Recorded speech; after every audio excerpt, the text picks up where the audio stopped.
Good morning, afternoon, evening, or night, wherever you're listening in from. Welcome to another episode of Talking Out Loud with your host, George Cressy. And some big news on the Bankwood Bear front, 27 subscribers on YouTube now, so incredibly exciting times. So 2020 already off to a flyer.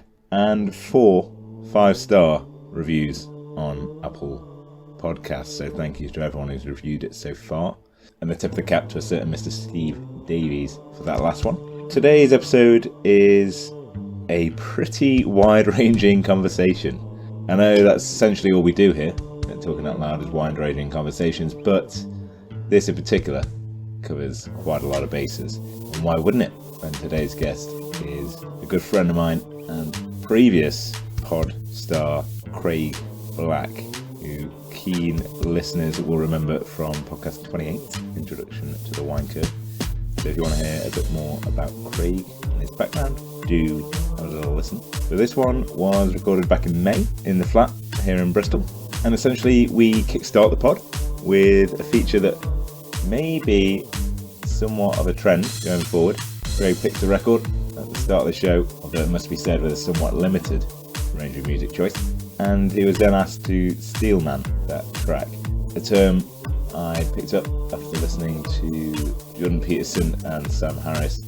I'm not sure I fully grasped the concept. But anyway, we kick off with the topic of rock and roll before we delve into a myriad of different topics, from brotherly dynamics to science, to monarchy, to politics, which is bang on trend at the minute it seems, and the huge swing from left to right that you see, our opinions on who has the most right to vote, which will be, I'm sure, contested. We also chat through Vipassana towards the end, which for listeners of podcast 28, you'll find we dwell on quite a bit there, chatting about its perceived effects on us in terms of attention and mood. We're rounding the pod off with exactly why people podcast in the first place. So, yeah, give it a listen. Let us know what you think, as ever.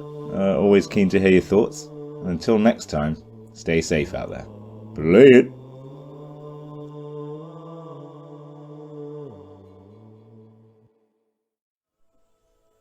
Hello, welcome again to another edition of Talking Out Loud. I think it'll be episode 38 now. Quite a lot now. I'm joined by Craig Black, co-star of the Whine Curve podcast. So do listen back to get a first intro to Craig. So I won't introduce you fully, Craig, because we've done that already. But yeah, so you have chosen the first track for the podcast. This is Boston. So a little listen.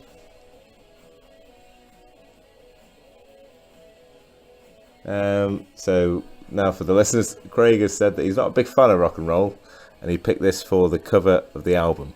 Now Craig's got to steelman the argument of why he's not a big fan of rock and roll.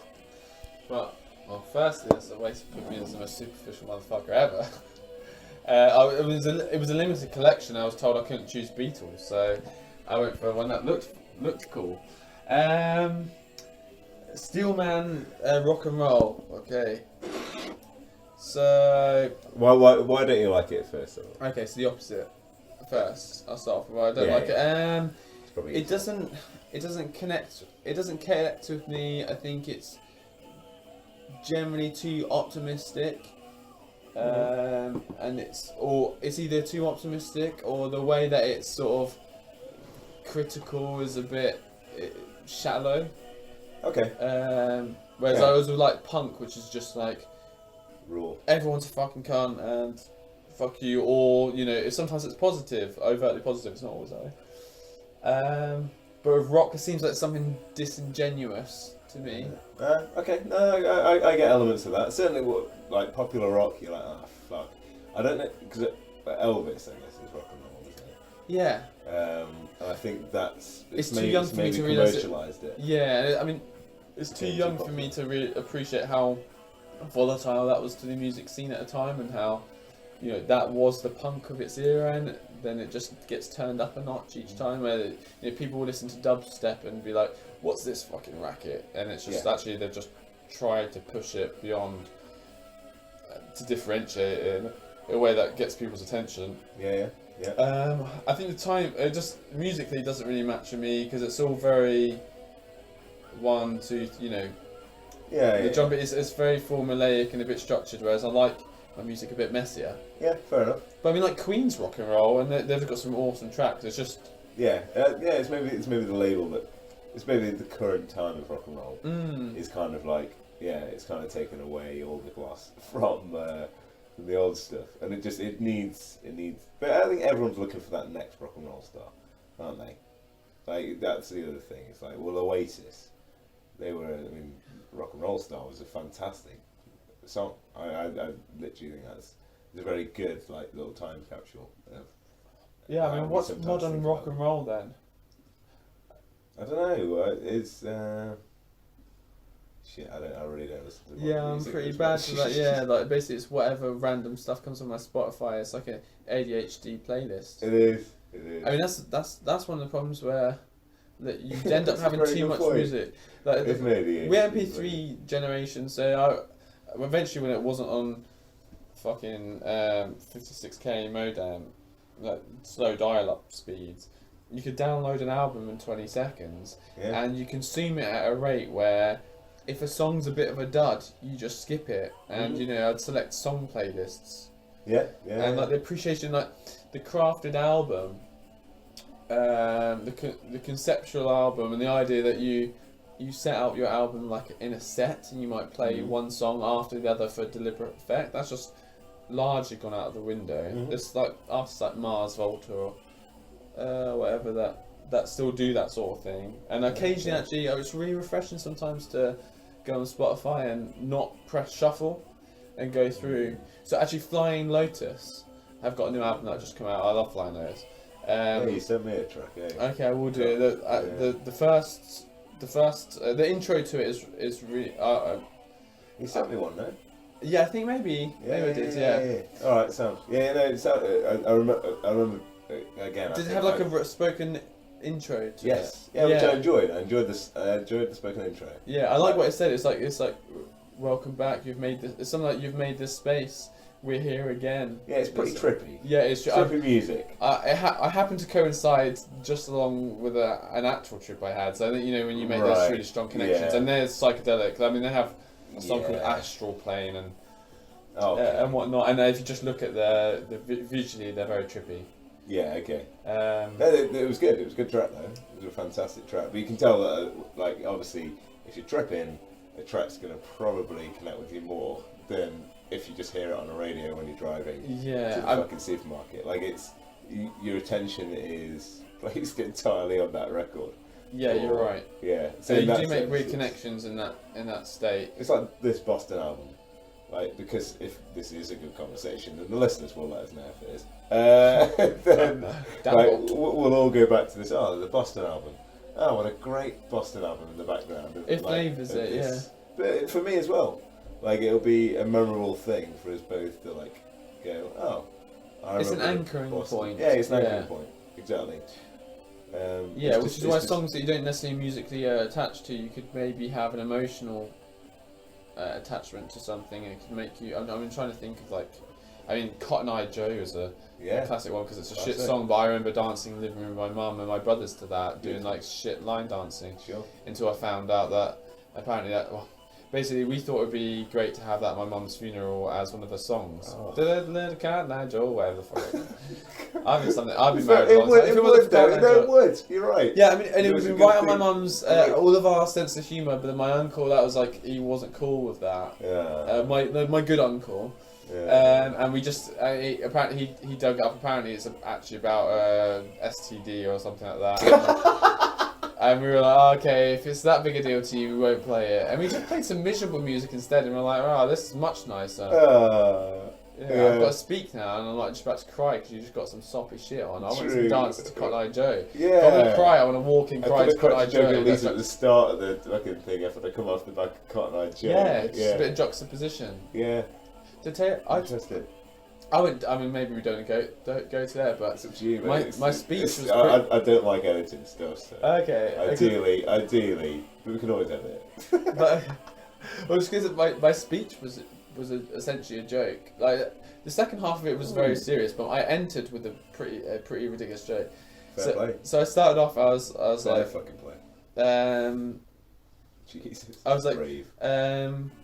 so and so. I was like, Fiona was well known to her friends as being caring and passionate, and it would go through a few things like that.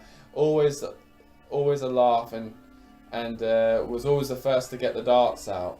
A keen dart player, Bob. I think Bob was one of the greatest. And I was like, and then I looked up at my brother and went, Darren, have you just got this obituary off of the fucking internet? And then it was really funny. Oh, that's amazing. It broke the ice, but it was brutal. It was brutal. And then I did say some nice stuff about my mum after that. But it was just funny to go to look at my brother now and say you sort of just. I mean, most we of need them to laugh now and again, like yeah. But that was, I don't know why I felt I needed to do that. That's incredibly brave, though, mate. I like. Yeah, I'm not sure I have the strength to fucking do that, man. I didn't tell my brothers beforehand as well because they needed to. They just heard me in my mum's room just writing it on her computer, just like burst into laughter. I was like, I think they were a little bit in a bit of trepidation. That's an excellent fucking joke. It is, like, yeah, and I'd certainly have wailed, mate, if I was a stranger in that room.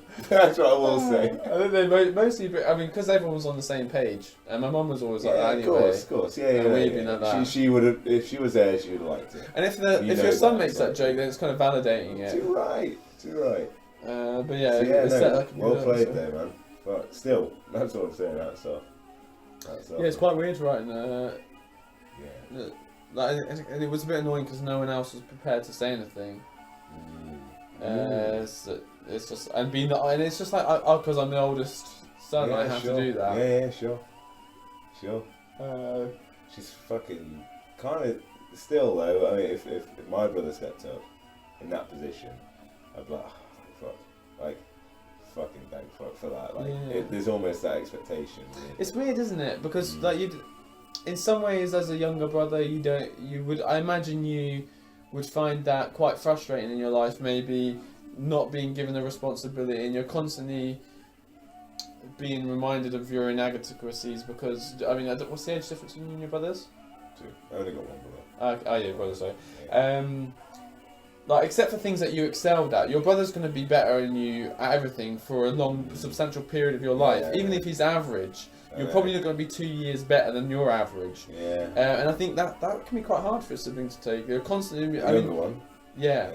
I mean, if you've got different social circles, then that breaks you free of that a little bit. So you're not always in the shadow. Sure. But actually, my brother, I wasn't extremely intelligent I was very average actually academically, but I was sort of bright in conversation. I was relatively bright, and I had lots of really good relationships with teachers, and they generally liked me. Whereas my brother didn't. He was very different, and then he would get that shit. People would be like, "Oh, you're not like Craig," and that's really horrible to live in that shadow. Well, it depends how you take it. I mean, he didn't like it. Speaking from a younger brother's perspective, agreed. Like, certainly the brother sets the bar, and you're like, oh, fuck's sake, because you kind of always got to jump for that fucking bar in anything, even though you're excelling in that whole sphere that he hadn't even touched. You've still got to be going. There's a benchmark to be compared to. Still got to get to that, because it's like when your brother was that age, he was a lot better at this. Yeah. Like, oh fuck me, but you didn't do any of that. You know what I mean? It's like these people who only knew my brother will always idolise my brother, I suppose. It'll be like. So the funny thing is, we always have this debate. Well, certainly whenever we meet the Kavanaghs, they are our close friends. And all the time it'll be like, who's the better brother? Is it Jack or George? Yeah, I guess it's a bit of there is a bit of a different dynamic, because my two brothers, the younger brothers, are closer. I don't quite know why that is. I mean, we're all close, but they're more like friends. Whereas I think part of the problem was that the dynamic there's less of a power dynamic between them, and more of a power dynamic between me and them. So I very much play the sort of sub-father, older brother role. Yeah. Especially after my parents broke up, then there was I was the oldest and it's oldest. Yeah, sure. And I began sleeping in my mother's room and pretending to be my dad. Whoa. Not really. That's fucked up. Yeah, I appreciate the fact that you were really suggestive and open to that concept. Yeah, that did not happen. Yeah. Oh, fuck. Yeah, that was going to be real fraud. Yeah. You were like, oh, this is podcast gold. Yeah, exactly. We've got it. Yeah. We've got it. By Jove, we've got it. But I think that created like there was a power differential, and I think I was always very much like I was always getting my brother out of bed at a very young age and getting him dressed and all this shit, and I had that as some weird as I did it from an oddly young age, like 3 years old. I was 3-4 years old. I was getting my brother ready in the morning. Whoa. But not like bossing around, like just being like, this is like, I'll help you, I'll do this, and like. It was like quite sweet as well. I'd save up my money until I could buy 2 Kinder Eggs, one for me and my brother. So it was nice. It taught you quite a lot. Yeah, but I think but it's just there was a power dynamic there. Yeah, for sure. And I think I can be quite exhausting and intense. And have you seen the Harry Enfield show? Do you remember that? Yeah. Do you remember the dad that was a complete dick and was just constantly berating his children, going like, "Come on, when I was your age, I was hitting sixes," or then they're running around as like competitive dad or something like that. Right. And I'm not that bad, but at my worst, I can be a little bit intense like that. It's the same. It's the same. I think that for sure happens to me a lot. Like I missed a competition. Like I'll happily, whenever I see my brother like not competing, I'll poke him to compete. It's like after a while, it's just nature. I think it's just a natural thing. Is your brother not like that then? Yeah, now and again, maybe a lot less than me. In terms of at times it comes and goes. Hey, so sometimes he's Mr. Competitive and he'll be like, "You should be doing this, this, and this." And I'm not competitive with my brothers though. It's a weird thing where it's more just internally competitive. Oh yeah, cool. Yeah, it's more like you need to be consistent and challenging yourself. Like I don't want to beat my brothers because like it's not a challenge anyway because they were younger than me, so I didn't get any pleasure out of that. It was just like, the same in relationships. Really with my longest term relationship. I think it just can be a bit. The standards that I set myself can be quite exhausting when you start externalising them. Same. I completely agree. That's my biggest issue. I said this to my brother again. I was like, I think it's my ambition. It's kind of the biggest thing I struggle with at the minute, more than anything else. And I think that's the other thing I cling to. It's like at the minute, it's like I have to believe that this ambition thing will pass. Like because although you care about your status or no, just general ambition. Like, I want to do everything. I've still got that. Like that's more than anything my mindset in it, which is great and has its uses, which is what I will say, and I am trying to capitalise on those. Yet again, but then I'm like, you're spreading yourself too thinly, perhaps. Yeah, for sure. Yeah. So then you need to start to narrow it down again. So I think I'm got to just enjoy this kind of like, this is the broadest I'm gonna be. Because I no longer want to be. Is the other key thing that you have to remember. It's like I think it's good to shift. It's good to shift and try new things as well, and it's also good to remember the skill transfer you have of something and how it's good to learn. Like if you're a musician, you probably shouldn't stick to one genre. You should learn other genres so that you can then explore your own genre to a greater degree. And I think you can do that. But obviously, if you want to specialise, then you do need some focus, and maybe it's just this age where things are more affordable than they've ever been. Essentially, we all live like nobles lived, hundreds of years ago. Like the disposable income, and like the softest. Yeah, I mean, like Steven Pinker talks about that in Enlightenment Now, and if you look at the metrics, it's not perfect, and if you expect it to be perfect, you're just going to disagree with what he says. But things have improved greatly. Yeah, for sure. I come from a working class background and relatively poor background, and the opportunities I've had are still way better than I would have ever had back. I mean, I would have been a serf. I would have been a peasant working for sustenance. Oh yeah, but at least in the 5 generations, at least you have to really start thinking. They had to fucking project. You're lucky if you got out of that stuff. Oh yeah, and you're just like unimaginably lucky is what I would say. Yeah, like it, as in, don't even think about it, mate. Like it's not gonna happen. That close to it, but it's like. Well, the class system is sort of eroding. It is. I mean, you have in America, they don't have a traditional class system, and the aristocracy now they can't afford to maintain their land because actually the fixed costs are too high, and all those massive mansions. They're having to live in them like their fucking bedsits and rent them out for tours and stuff. It's a poetic justice almost. Yeah. Business is on the up for sure. Yeah, look at the monarchy. The monarchy, I can only see there being one direction for that, and that's the purse strings are going to get tighter and tighter. Oh, definitely. They'll disintegrate, but I don't want them to fall. That's what I will say. I want them it's gonna decline anyway. It's like, but I do. I mean, what do we want? We need to. It's something. It's a discussion we need to have, and it's a discussion you need to have rather than like an argument or like a fucking put a banner up. It's like you need to talk to people about this. If you really give a fuck, you should be conversing with people who are the opposite to you. It's like, if you really care enough, why? And that's the thing. People don't care enough, and that's fine. Just admit it. There's not a big deal with it. But I mean, if you read Slow and Fast Thinking? But Daniel Kahneman. Thinking Fast and Slow. Yeah. And actually, it's actually not so much that he talks about. I think he references Dunning-Kruger effect. It's basically when people misreport their own abilities and things like that. And if you think about anyone's opinion, self-opinion, or if you look. People that seem to have the strongest opinions often aren't the most knowledgeable, and that's a real fucking problem.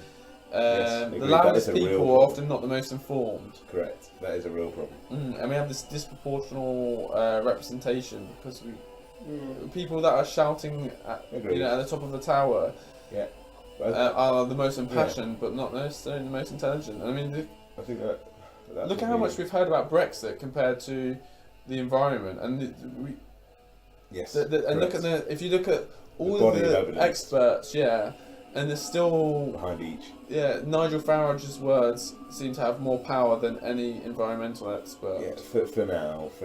Yeah. But I mean, again, the rise of science is slow. It is completely shifting a lot of paradigms. Yeah. So and for me, politics is also is a huge one. Like politicians have to be scientists almost. They at least have to respect. Oh yeah, but they need to start really being scientists. Like, if you're going to keep on top of technology, if that's what people are really giving a shit about, then why the fuck are we not employing someone at the top who is technologically savvy? I mean, it does seem bonkers, It does, because it's the biggest thing. Like, that's the trade that we value most. So therefore, we should probably follow someone who's got a pretty good idea about where that's going or what could happen or its potential things. Yeah. It's like, you want to be. For me, I would like to see a candidate that's on trend, like that just understands and also has the influence and has a good moral heart, of course. And it's all this stuff that are inherent leadership traits that I don't understand where the fuck they've gone. By the way, that's another thing with politicians. I have no idea where are the leaders. Where are they? It's a weird thing. What makes a leader? I mean, like Ed Miliband, we just knew that he wasn't going to be a leader. Yeah. And I mean, people this is way too. about it with him as well. Like people would say that to him. Yeah. It's like, well, Jeremy Paxton talked about how you don't look like you're going to be tough enough, and it's just like it's mostly on just because he looked like Wallace and Gromit character. And deep down, a lot of us think that David Miliband might have won because he's basically like an improved version of David Cameron, but of the Blairite generation. That's trivial. He could well have been a great prime minister as well. Like we won't know because it never happened. I'm not having a go here at Miliband because again, I'm sure he's probably got. He had the unions on his side, so it wasn't like he was completely incompetent. No, and he was in it for the right reasons. Fundamentally, is what I'd say. I think again, the game of politics is so fucked up that it screws people over time anyway. So, I think I'm sure they all get into it for the right reasons. Yeah, I think It's that's how the much you still trust the them. still manning there. I think there aren't that many people that are extremely evil, and I mean No, most people have right, like yeah. a slightly narcissistic tendency because we all do. Like we think of ourselves before we think of others, and then when we think of others, the first people we think about are our family. So why do you think about your family rather than someone else? Well, it's because they're attached to you, and then we extend outwards, and we've got to appreciate there's a narcissistic like concentric circle that goes out to our social influence, and eventually might think about a stranger. But it's not just happenstance that we layer out the how much we care about people in terms of how close they are to our proximity. Yeah. That matters. Yeah. But politically, yeah, I think we could do something radical in the same way that we need something radical for the pharmaceutical industry, and it needs to be incentivized completely different, and we need to pay them. They need to get paid. It's expensive for them to generate drugs, and we need to find new models to promote things that aren't patentable, and we need to put in things in place that say, okay, we have a guaranteed purchase order for this, even though it's not patentable, it's a cure, and we need to promote cures over long-term medication. Correct. And we need to invert that system. Agreed. I mean, the people just pay so because we just want to say they're evil. Billions. Yeah. Billions into R&D, and actually, the amount of drugs that actually make it and actually useful are like fucking such a minimal percentage that you're like, shit, I need to charge so much because I've got all the R&D costs of the thousands of drugs that failed to make hidden this costs. one drug. Exactly. Yeah. So you're like, yeah, and if this is the world we're in, which is all money based, then yeah, I'm charging you a shit ton. Yeah. That's if you're going to go bankrupt, what's the point of making it? Because it's impossible to make because no one will fund me to fucking do the research. It's the big pharma issue. I think is again a man-made issue. So it's like, well, we can unpick it then. Like that's the other thing. Which I think I always lose sight of. It's like, well, if I'm working with something that's man-made, I'll be able to fucking think it through then because I'm a man or I'm fucking human. So it's like, great. I can it's get something to we can it. challenge, and actually, I guess the you can status mould quo it. is quite hard to challenge sometimes. But Of course, it always has been, but it should be as well in a weird way. Like this is where I got my law and order horse. But I think a lot of the time it's like, well, yeah, I think you should be mainstream the majority of the fucking time. You know what I mean? Like you should. The status quo is there for a reason because it sounds to me like you're discussing the left and the right. So it sounds like it's a kind of what Jordan Peterson talks about, how the left and the right are essential to discuss with each other. Like we need progress, but we don't need to just throw the baby out with the bathwater. I mean, he likes that phrase as well. He really does, yeah. Yeah, and it's a good phrase. Yeah, and there's a reason why we tend to simplify things to that binary, and it's because progress is important, but you can't just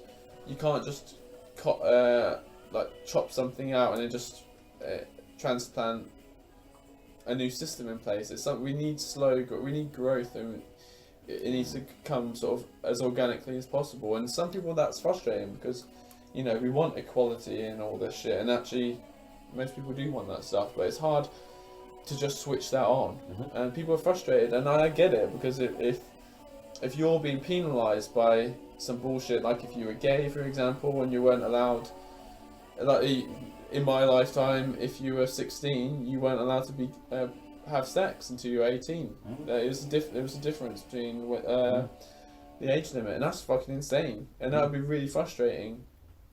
But unfortunately, I mean, obviously it did change eventually, but change does happen incrementally, and it's just the way it is. Was it Hegel's dialectic, which I'm starting to appreciate more and more? It's basically the idea that conversations, discourse swings from one to the other. It's like a pendulum, and we seem to be on this, like, for example, this right authoritarian swing at the minute. Although there's a polarization going on, so it's hard to see where we are. And it's intersectional and there's also whatever. There's so much shit going on. It's hard to delineate and just make it be black and white. Yeah. But there does seem to be this pendulum that swings. There is. And it just might be unavoidable because change can't come abruptly, and because there's so much variety and complexity that it's not as simple as that. It's not as simple as on off. Or if it is as simple as on off, there's so many on offs that it's fucking immediately. It's very confusing as to which on off is the correct one. So Well, another thing that I was thinking, and it's a bit controversial because it's sort of not democratic in the traditional sense, but we need to consider whether everyone's vote is equal. Correct. And I mean, we do. Yeah, I mean, this isn't about going. This isn't like about ethnic cleansing or anything like that. It's that you have to be careful the way you did it, because you could go that way and you could become authoritarian and go. Yeah. And I mean, you could basically reverse the progress we've had. That black people can vote or women can vote now. But again, you look at the pendulum swing. Yeah, is what I would say as well. And so, for example, if on something like Brexit, do you want everyone having an equal vote, or would you rather it was changed so that if you held a degree, I mean, how the fuck you would litigate this? I think we've got different concepts of what that should be. We've gone. Okay, so I was gonna say if you've got a degree in finance and economics, then this just say your vote counts as 2, and it means that you have this.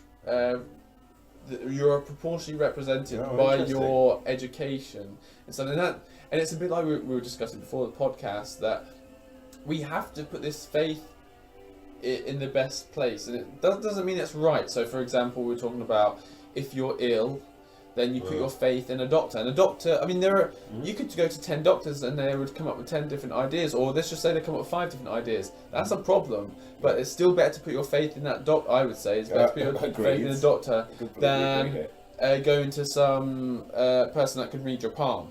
Yeah.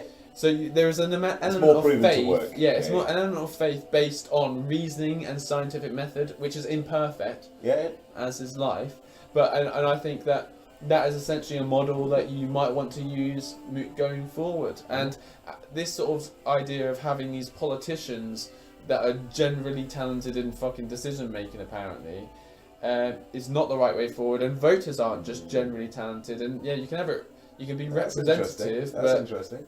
People. That's a much better one than mine.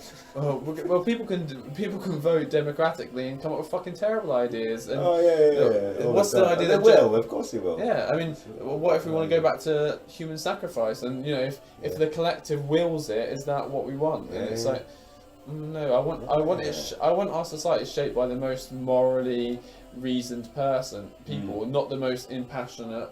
Agreed. We've got to find a way to shape it in a way that governs itself better. And I think it will. I think you're seeing a natural shift towards that. Because I think people are attuned to that sentiment. So I would say is you're looking at. For me, it was more about age. So how I'd actually differentiate who gets more of the vote was coming down to actually how. On average, it's an easier sort of metric. On average, one of the most mentally sound, or attuned to successful, or whatever the economy is saying potentially. When on average is that, and then sort of get the vote out. And if you're 90, you're going to get a percentage of the power that you had when you were 35 or whatever we deem to be correct. And then as with babies, maybe when you're 60, no, I still think the vote limit should be about 18 for when you should be able to vote still. You shouldn't be able to vote until you're 18. Yeah, I still think that's probably about right. I mean, you might want to argue that it should be when you're... No, I wouldn't say that, but I mean, when your prefrontal cortex is developed, so that's 26. And I mean, right, sorry, I thought you meant formed in its No, what baby comes out. What do you vote? New Labour! There's a little pun there. 3 months. There's a meme. Yeah, well, New Labour is giving birth. It's a pun. It's the wordplay. I'm British. I thought it was a meme about New Labour. We can be whatever we want it to be, mate. Exactly. We could make a meme out of that. Yeah. So I mean, prefrontal cortex is when you're 26, and that's when prefrontal cortex is related to your ability to your inhibitory control system, your ability to self-regulate. And it's gotcha. your executive control. It's the bit that is the pulls the reins on the rest of your brain, and that's Very what when cool. you meditate, it's one of the bits that you select that you're really engaging with. Cool. And you're decoupling your default mode network, which is very your nice. the bit it's important for things like creativity and but it creates things like mind wandering and inattentiveness. So stimulus independent thought, which is when we're talking, but then you maybe start thinking about, I need to do a shopping list. That's nothing to do with what we're talking about, but that default mode network is making your brain spin around. And mindfulness switches that off, as does LSD, interestingly. Yeah, as does mushrooms as well. Well, LSD and mushrooms have some serious crossovers, don't they? Oh, for sure, yeah. You read Mike Pollan's? Not yet, but I'm going to go to that talk, which you unfortunately can't go to. Good. Yeah, of course. That's bullshit. Yeah, you can't go to that. I'm well annoyed. Yeah, we're getting off topic big time. Yeah. We're starting to derail this podcast. This will be an edit, I think. I don't know how far is that, a minute back maybe? Yeah, we can do this. This That's in great thing about the it. editing period. This think about where we drifted from. So we talked about proportional voting. Yeah. So where you then can vote. ageist. I was ageist. Okay. So where do we come back in? So talking about making it age relevant. I've thought about this before, and if you've got a decision that's coming up and it's a decision that's going to have generational long-term effects. Yeah. And you're 90. Should you have the same vote as someone that's 20? Mm-hmm. And one argument would be, I've lived and died for this country. I've gone to war for this country. I've earned my vote. Years ago. But you're gonna die, unless you've got some weird sort of, not necessarily weird, but unless you've got some spiritualistic. Yeah, it's I'm spiritual, but if you've got some religious sense of mindset. Living on and something, you're basically deciding that your judgment is better than the people that are going to survive it. Interesting. So you're saying that, I know better than you, even though my decision is going to impact you more. So if you could measure an optimistic mindset, would you put more value on their vote as opposed to a pessimist? No, I think both's bullshit. There's accurate thinking and there's telling yourself bullshit. That I think overall it's healthier to be optimistic, a cynical optimistic. A realist. I don't like that term because it's like saying I'm just perfect. I just understand the world. Agreed. It's a very. You need to be a positive utilitarian to some degree. So you go. If you want to have a happy life, what you need to do is you need to look at things that are on your plate, problems or opportunities, and you go, okay, so what things can I do something about? And then you look at the pile that you can't do anything about, and you throw them off a cliff because they are irrelevant to you. Yeah. There's nothing you can do, and then you look at the ones that you can do about something about, and then you prioritise and you decide, well, is this worth it? So I mean, okay, I'm with you. I'm not it's good. It's a big old. It's gonna be a long time before we figure this out. Then. Yeah. Isn't it? I think. Good. I think an optimism is valuable in some ways, but probably more so than pessimism. It might depend on the instance. I think you have to be congruent with your mood, is what I would say. So aware of your mood. Yeah, agreed. You have to be very and also congruent as in act. If you're feeling pessimistic, inhabit it for a bit. Don't avoid it. Is what I would say. Running away from that sort of because you're scared of feeling that emotion. Well, Vipassana would say, experience it as it is. So release your fear almost, and actually just, if you're going to be in a pessimistic mood, just go there for a bit, have the courage to experience it, is what I would say. It's quite one of the things that's quite interesting. I'm not sometimes I've felt like I'm a little bit up and down or whatever, and I've actually paid attention and I've realised I'm actually really not. But what's happened is that your barometer or your focus, I'm talking about Vipassana here a little bit, like meditation, that before I might not actually notice my upswings and my downswings as much, whereas now, because I've become more attuned to paying attention to that stuff, sometimes I feel like I'm not manic, but I feel like I'm quite up and down, and I pay attention. I've just got I've got a very minor unsettling feeling, but because I'm so Yeah. attenuated in to the that, moment almost. yeah, and I'm really paying attention now, Yeah. that it feels, it's basically like, Sounds so fucking I la-di-da, that. know, In the moment, you were so in the moment, were you, darling? but it's just like when you're sensitive and you're switched on, that eventually you become so sensitive that if you don't maintain perspective, Yeah.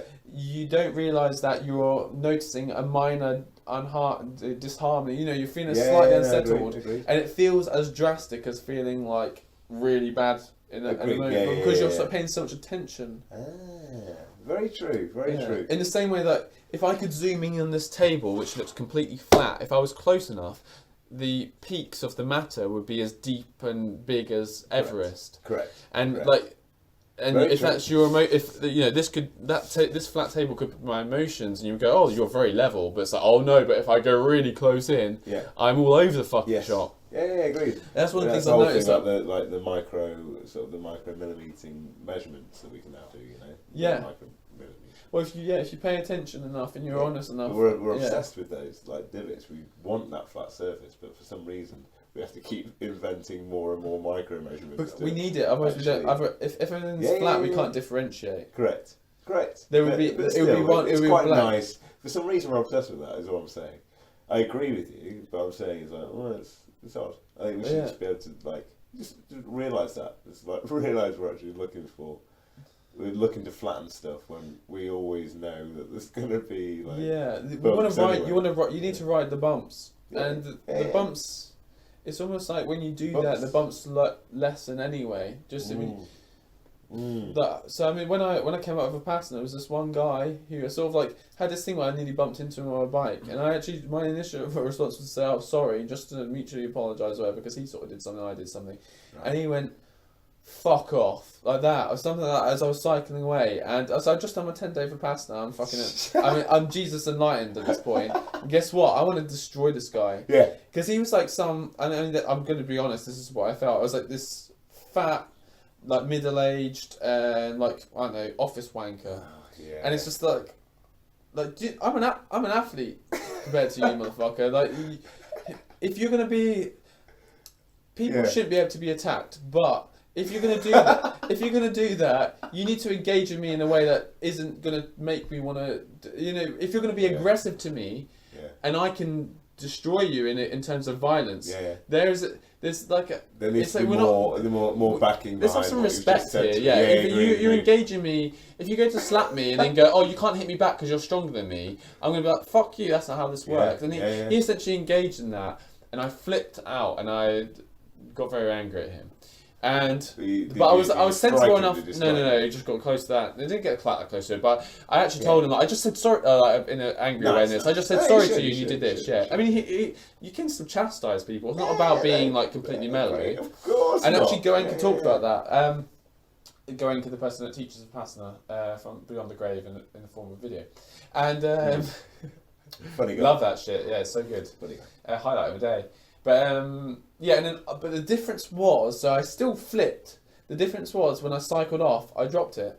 Whereas before I would have been ruminating that for hours. Very good. I would have been like, oh my god, I just wish I'd just thrown my bike at his head, or really violent thoughts. And it was like, whew, light, and that was the main difference. So it was just quite interesting. That's a really good way to describe it. I agree. I actually, I was never more angry than I was after the Vipassana.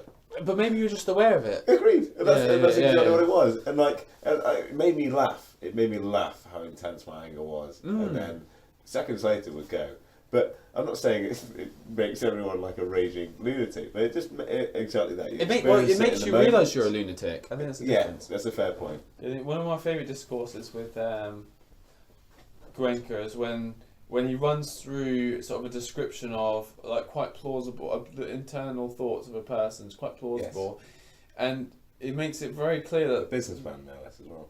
He's an incredible individual. He's really not. He's the antithesis of Vipassana.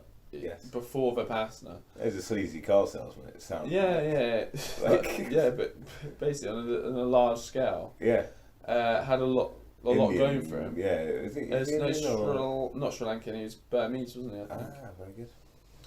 But yeah, he just describes the sort of internal thoughts of a fairly normal thought process, and you realise how insane they are. And I think, and how scatterbrained, and how when you have to describe your internal thoughts. Yeah, it's like what you'd imagine a schizophrenic to describe sort of thing. That's really illuminating it. But I think that's also what puts a lot of people off meditation, because when they start observing themselves, they freak out. Yeah.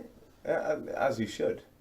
Is like you should not freak out, not in terms of like physical reactions, but yeah, you should definitely like realize it. And like it is messy. You're battling your brain. That's the whole point of meditation. It's just you and your head. It's just you and you. Like, let's battle this one out. Let's just figure this one out. Just really try to calm it down, slow it down. It's like and I haven't done it for ages. And that's just me being fucking lazy. Have you heard of ecstatic dance? My friend's really into it. You go and it's a bit like you have a spiritual awakening, and you dance to maximum potential. It sounds fun. Sounds very Brazilian. Yeah, it does. It sounds like I'm going to get ripped the piss out of for the rest of my life if I went there. I mean, you don't have to tell people. Yeah, but if this people does there go won't out, take the piss out of you. Huh? Of course not. No. They'd be very much into me, I'd imagine, as I would be into them if I would like to see how you. Yeah, I'd like to see you going out. Yeah, no. But you gotta have structures. You gotta have rules of the world. Well, it sounds like an orgy, is what I'm trying to say. No, I think they're too clean for that. Oh, interesting. It's a non-drug experience. Oh wow. Yeah. Well, that doesn't sound like an orgy. That sounds intense. No, I think it is, and yeah. I want to go once just to at least write it off. Fair play. I don't think. Let me know what you think. Because if you get addicted, I'll go to one. No, because I think I'll never get addicted to it. It feels like the kind of place where people would go and never come back. Maybe. I mean, actually, my friend has gotten quite into it, but he's sort of backing back out. Some people do go straight into it. It's like a cult. I feel like I've got a cut off for addictive things where I just go. I don't know what it is, but yeah. When I feel the pull of something, other than oxygen and food, where I'm quite happy to be addicted to it. Cool. Because I need that shit. Yeah, but, nice. What about marriage? You're going to be addicted to marriage? That's another podcast, mate. I haven't. I'm having this very dilemma at the minute. Oh no, agreed, man. As am I. I think that would make a very good podcast. Do I want to be someone's? Or do I want someone to be mine? Indeed. This mineness, this need. Agreed. This is a great trailer for the next one. Okay, yeah. I'm conscious that this will be like a 10 or 15 minute job. Are you still doing your podcast, by the way? Are you still? No. We've sort of moved on past that and backed off a little bit. So Bristol Men and Early Years Network. Yeah, we stopped doing podcasts. I think it was driven a lot by me. I actually just don't think I'm that great a host, but it was also just quite a lot of effort. Why don't you think you're a good host? My voice is irritating. Nah, I really enjoyed yours. Like I listened to a couple, and like mate, you're talking about obviously early man. Early man, caveman education, yeah man. That's a Joe Rogan fucking podcast, yeah. Paleolithic teaching, yeah. We teach children how to throw shit and hunt. Brilliant. All while eating meat. Yeah. Sorry. Men in early years. Early men in years. That should be your next podcast, man. We just run around like cavemen, but really ineffective, poorly trained cavemen. Hilarious. 2001 Space Odyssey Strikes Back. 2002. 2019, let's go now. Yeah, let's just do that. Let's keep it real. Just me and you running around with fucking bats pretending to be... Yeah, okay, let's go for it. Stanley Kubrick would be rolling in his grave, but... We'll figure it out. We'll iron out the details and get that trailer out there eventually. But yeah, no, what was I going to say? It was going to be I was trying to steal bad your podcast. It was alright. It was alright. It was very good. It was awesome, man. It was like in terms of like what you're actually preaching and what you actually believe. Yeah, you're onto great things, mate. I like hanging around with you. So yeah, keep talking. Even if it is your own podcast, it should be your own podcast. To be honest with you. I had this weird thing where I was like, everyone should have their own podcast. Everyone, I mean, I guess it's an idea that you're curating and creating your own ideas, and you're trying to round out your arguments. And in the podcast, you want to develop. It's kind of like is it like Nietzscheing, like will to self or whatever. You're trying to create this self-identity and maximize that in a meaningful way, not representation identity through representation. Like I am a white man, but identifying in like what do I believe? What are my reasoned arguments? Who am I what's deep in the superficial level? Basically, yeah. It's like trying to get some of that out there. Would I really believe is true of the universe? The principle of it. Yeah, exactly. When you verbalise something, it becomes real. Yeah. I do believe that to be true, and that's why I think, as well, when you do go silent, it makes those words more impactful. You think about what you're going to say more. That's why, I mean, monks and stuff like that, they won't talk for fucking ages. But when they do, people listen because they've thought about what they're going to fucking say. So I think that sometimes there's a steady expectation to have this amazing ability to be able to communicate on the fly and just have brilliant thoughts all the time and not make mistakes. It's a great skill. I will say that much. But there is a balance between the two. I'm not saying we should all be monks, but at the same time, there's an element of the monk that we should all just sample and try. Like, you know what I mean? Just give it a shot because it's very easy to do that. And just to have that string to your bow is no bad thing. I don't know how we got into that subject at all. I think we were wrapping it up, weren't we? With some sort of nice little, we can find you elsewhere. Can we find you anywhere, Greg? Anywhere else on the internet? Often around the leisure centre in St Paul's. Cool. Cool. And on that bombshell. Now's some time for some monk-like silence. Indeed. Yeah. Indeed. Right. Cheers, guys. Good night. See you next time. Bankwood Bear Productions. Cheap and chill.